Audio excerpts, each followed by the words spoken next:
Hello, welcome. Thanks for dropping in. Maybe the Two of Wands has a message for you. I think the spiritual universe is offering you a ride. Better buckle up. But first, the piece is called The Road with Acacius.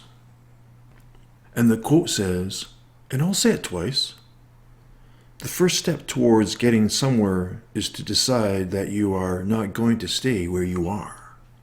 The first step towards getting somewhere is to decide that you are not going to stay where you are. There's a symbol of a square. The symbolism of the square could mean foundation, but also restriction.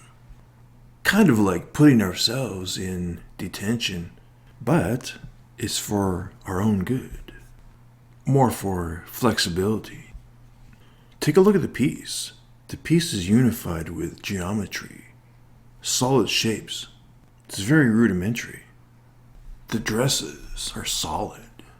It looks as if someone has gotten the inspiration from the Ace of Wands, and then all of a sudden, it's as if the creative process is pulled up, offers someone a ride, and she accepts.